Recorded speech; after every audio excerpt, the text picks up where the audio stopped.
اعوذ باللہ من الشیطان الرجیم بسم اللہ الرحمن الرحیم۔ معزز سامعین و ناظرین السلام علیکم۔ لے کر آیا ہوں آج پھر سے آپ کے لیے ایک بہت ہی بہترین سا ویڈیو، جس میں انشاءاللہ تعالی رمضان کا آخری عشرہ کا وظیفہ بتاؤں گا۔ رمضان کا جو تیسرا عشرہ ہے، جس کو عشرہ نجات کہا جاتا ہے، اس کے متعلق کچھ چیزیں بتاؤں گا، کچھ وظیفے بتاؤں گا۔ آگے بڑھنے سے پہلے بس ایک گزارش ہے، اگر ابھی تک آپ نے ہمارا چینل سبسکرائب نہیں کیا ہے تو سبسکرائب کر دیں اور ساتھ میں بیل آئیکن بھی ضرور دبا دیں۔ معزز سامعین اکرام، رمضان میں 3 عشرے ہوتے ہیں۔ 3 عشرے، پہلا عشرہ کو عشرہ رحمت کہا جاتا ہے، دوسرا عشرہ کو عشرہ مغفرت کہا جاتا ہے، اور تیسرا عشرہ کو عشرہ نجات کہا جاتا ہے۔ پہلا عشرہ رمضان کی پہلی تاریخ سے لے کر رمضان کے 10 تاریخ تک ہوتا ہے، اور رمضان کا دوسرا عشرہ، جس کو عشرہ مغفرت کہتے ہیں، وہ رمضان کے 11 تاریخ سے رمضان کے 20 تاریخ تک رہتا ہے۔ اور رمضان کا جو آخری عشرہ، جس کو عشرہ نجات کہا جاتا ہے، اس عشرہ کو آپ رمضان کے 21 تاریخ سے لے کر رمضان کے آخری دن، چاہے وہ 29 کا ہو چاہے 30 کا ہو، آخری دن تک یہ عشرہ نجات ہے۔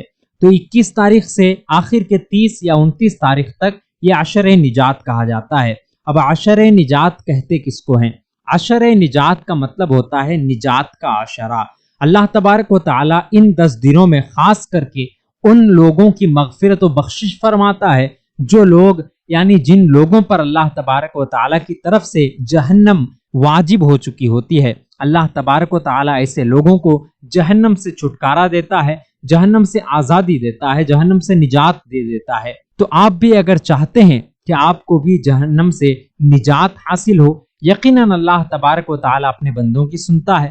آپ دعاؤں کے ذریعے سے اللہ سے مانگیں گے، انشاءاللہ عز و جل آپ کی بھی بخشش و مغفرت ہوگی، ہماری بھی بخشش و مغفرت ہوگی۔ اب عشرہ نجات میں کون سا وظیفہ کرنا ہے، کس طرح سے کرنا ہے، پورا طریقہ بتاتا ہوں۔ یہ وظیفے، یہ عمل جو بھی بتائے جائیں، یہ تمام کے تمام آپ عورتیں بھی کر سکتی ہیں، مرد بھی کر سکتے ہیں۔ آپ اپنے گھر میں بھی بیٹھ کر سکتے ہیں، مسجد میں بھی بیٹھ کر سکتے ہیں، لیکن جب بھی آپ یہ وظیفہ کریں یا عمل کریں تو وضو ضرور کر لیں۔ اگر آپ چاہتے ہیں آسانی کے طور پر تو ہر نماز کے بعد تھوڑے تھوڑے پڑھ لیا کریں۔ جیسے آپ نے فجر کی نماز ادا کر لی، اس کے بعد تھوڑے وظیفے کر لیں۔ ظہر کی نماز، عصر، مغرب، عشاء، یعنی 5 وقتوں کی نماز کے بعد تھوڑے تھوڑے کر کے وظیفے کر سکتے ہیں۔ انشاءاللہ تعالی اس سے اللہ تبارک و تعالی آپ سے راضی ہوگا، خوش ہوگا، اور اللہ تعالی آپ کو جہنم سے نجات عطا فرمائے گا۔ وظیفہ کیا ہے میں بتا دیتا ہوں۔ سب سے پہلی بات تو یہ ہے کہ آپ روزانہ جتنے مرتبہ ہو سکے یہ وظیفہ اتنے مرتبہ پڑھ سکتے ہیں، کر سکتے ہیں، لیکن کم سے کم 111 مرتبہ ضرور پڑھ لیا کریں۔ یاد رہے، 111 مرتبہ اس وظیفہ کو ضرور کر لیا کریں، ضرور پڑھ لیا کریں۔ اور وہ وظیفہ یہ ہے، شروع میں صرف ایک بار بسم اللہ پڑھ لیں گے، بسم اللہ الرحمن الرحیم، یہ پڑھ لیں گے۔ پڑھنے کے بعد اللہم اجرنا من النار، اللہم اجرنا من النار، اللہم اجرنا من النار۔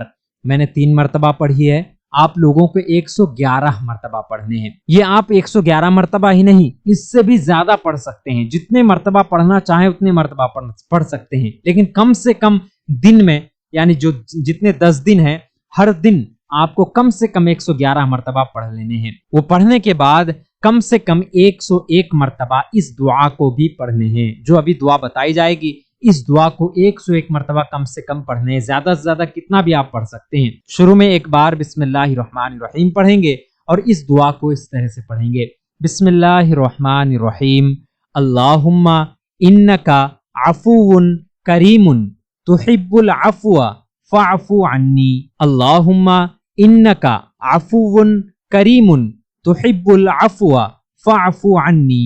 یہ دعا تیسرے عشرے کا ہے، اور خاص کر کے یہ دعا شب قدر کی راتوں میں پڑھی جاتی ہے۔ شب قدر کی رات 21 کی رات، 23 کی رات، 25 کی رات، 27 کی رات اور 29 کی جو رات ہے، یہ طاق رات کہی جاتی ہے۔ ان راتوں میں خاص کر کے اس کا زیادہ وظیفہ کریں، کیونکہ یہ شب قدر کی راتیں ہوتی ہیں۔ ان طاق راتوں میں شب قدر کو ڈھونڈنی چاہیے۔